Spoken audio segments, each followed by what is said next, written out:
आज पूर्व विधानसभा के विधायक लखन घनघोरिया ने प्रेस कॉन्फ्रेंस आयोजित करते हुए ऋषि रेजेंसी से आधारताल तक बनाए जाने वाले फ्लाईओवर में परिवर्तन किए जाने की मांग की है। प्रेस कॉन्फ्रेंस में विधायक लखन घनघोरिया ने कहा कि शहर का सबसे ज्यादा आवश्यक बहुप्रचलित फ्लाईओवर ब्रिज जो कि बाबा साहब भीमराव अंबेडकर चौक, व्यवहार बाग, गमापुर चौक, भानतलैया तिराहा, सिंधी कैंप, मंडी मडार टेकरी, बहोरा बाग से अब्दुल हमीद चौक तक का फ्लाईओवर ब्रिज लगभग 2500 मीटर लंबा और 7 मीटर चौड़ा सबसे ज्यादा आबादी को प्रभावित करने वाला फ्लाईओवर ब्रिज की मांग की जा रही है। इसके चलते विगत 22 सितंबर 2024 को प्रदेश के पीडब्ल्यूडी मंत्री ने विभाग के अधिकारियों के साथ भ्रमण के दौरान रेलवे ग्राउंड एवं अब्दुल हमीद चौक, डॉक्टर मकसूदा अस्पताल के भ्रमण के दौरान 400 करोड़ की लागत से फ्लाईओवर ब्रिज के निर्माण प्राक्कलन तैयार करने का निर्देश संबंधित अधिकारियों को दिया है, जिसमें रेलवे ग्राउंड से हाईकोर्ट चौराहा, हाईकोर्ट के सामने से होते हुए अंबेडकर चौक, गमापुर चौक, भानतलैया, सिंधी कैंप, मंडी मडार टेकरी से एवं अब्दुल हमीद चौक से आधारताल तक बढ़ाने की बात की गई है, जिस पर विधायक लखन घनघोरिया ने कई सवाल खड़े किए। उन्होंने कहा कि हाईकोर्ट के सामने से होते हुए जब फ्लाईओवर ब्रिज निकलेगा तो हाईकोर्ट की गोपनीयता, सुरक्षा तथा हाईकोर्ट के ऐतिहासिक इमारत की भव्यता पर असर पड़ेगा और यदि किसी के द्वारा ऑब्जेक्शन लिया गया और मामला न्यायालय में गया तो उस पर विचार के चलते उसके निर्माण कार्य पर रोक लग जाएगी, जिससे बेहतर है कि फ्लाईओवर का निर्माण कार्य अंबेडकर भवन, बाबा साहब अंबेडकर की प्रतिमा स्थल से आधारताल तक इसका निर्माण करवाया जाए, जिससे किसी प्रकार का वाद विवाद उत्पन्न नहीं होगा और किसी प्रकार का भू अर्जन भी नहीं करना होगा। शहर का सबसे ज्यादा आवश्यक, सबसे ज्यादा प्रतीक्षित फ्लाईओवर ब्रिज जिसकी चर्चा 2019 से चल रही है। 2019 को एग्जीक्यूटिव इंजीनियर पीडब्ल्यूडी सेतु निर्माण ने 11/12/2019 को इसका प्रस्ताव बना के अधीक्षण यंत्री जबलपुर को प्रेषित किया। अधीक्षण यंत्री ने इस पूरे प्राक्कलन के साथ, मैप के साथ, प्राक्कलन के साथ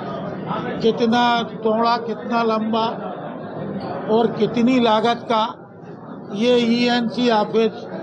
भोपाल को भेज दिया। 2022 में ये सारी चीजें, दूसरा उसका प्राक्कलन बना।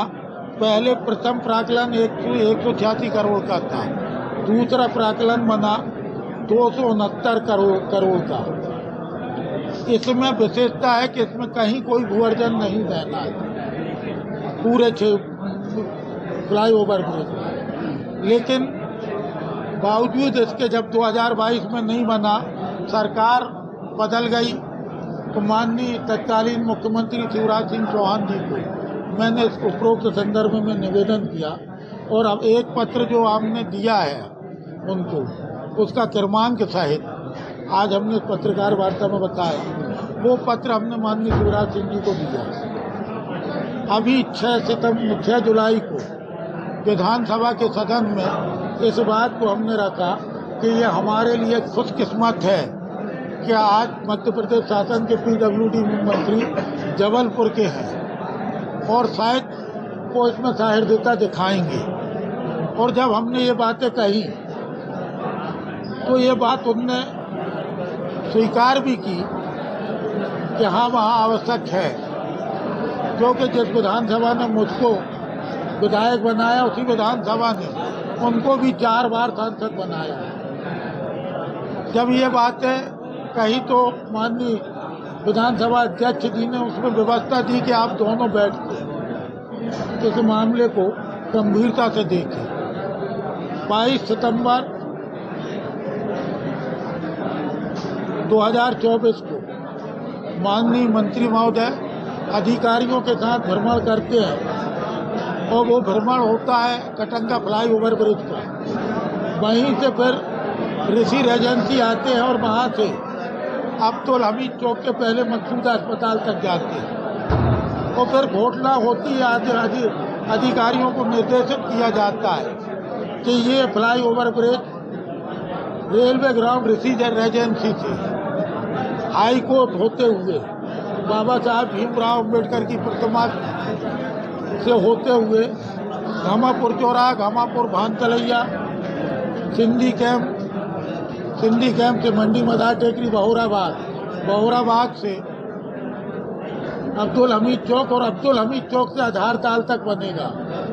जो लगभग 400 करोड़ की लागत का आएगा। तो मेरा माननीय मंत्री जी से आग्रह है कि न्याय कोई अड़ंगा लगे, हाई कोर्ट की प्राइवेसी, हाई कोर्ट की सुरक्षा और हाई कोर्ट की हेरिटेज बिल्डिंग की भव्यता न प्रभावित हो, क्योंकि वो प्रतिबंधित क्षेत्र है। कोई सरबराह यदि चला गया एक कोर्ट में तो वो कोर्ट के एक नोटिस में बरसों लटक जाएगा। ये मेरा आग्रह माननीय मंत्री महोदय से है कि आप ऋषि रेजेंसी, जो आपको अधिकारियों ने कहा है, बजाय ऋषि रेजेंसी से शुरू करने के, आप बाबा साहब भीमराव अम्बेडकर चौक से अम्बेडकर भवन से इसको शुरू करें। तो ना अम्बेडकर जी की प्रतिमा को हटाना पड़ेगा, ना डॉक्टर राजेंद्र प्रसाद जी की प्रतिमा को हटाना पड़ेगा। स्मूथली, बगैर भू अर्जन दिए, बगैर किसी महापुरुष की प्रतिमा हटाए और बगैर कानूनी उलझनों अटकलों में अटके, ये आराम से बन जाएगा। यदि आपकी मंशा सही है, आप अधिकारियों के विवेक से न चलें। शहर के आप भी बासिंदा हैं और शहर की स्थिति से आप बाखूबी वाकिफ है। अपने विवेक से इस फ्लाई ओवर ब्रिज को जो जल्दी बन सके, बगैर उलझन के, वहाँ से शुरू करें जहाँ से वो प्रस्ताव था। आपको अगर बढ़ाना है तो जो आप ऋषि रेजेंसी से अम्बेडकर चौक तक बढ़ाना चाहते हैं, यहाँ ना बढ़ा के आप दमोह नाका से अब्दुल हमीद चौक तक बढ़ा दें, तो वो एक से बड़ा फ्लाई ओवर ब्रिज जो मदल महल से शुरू होगा वो आधार ताल तक जाएगा, तो विपरीत ध्रुव को जोड़ेगा। इससे बड़ा फ्लाई ओवर ब्रिज हम समस्त प्रदेश में कहीं नहीं। पूर्व प्रस्तावित जो रूट था उस पर ही बनाने के लिए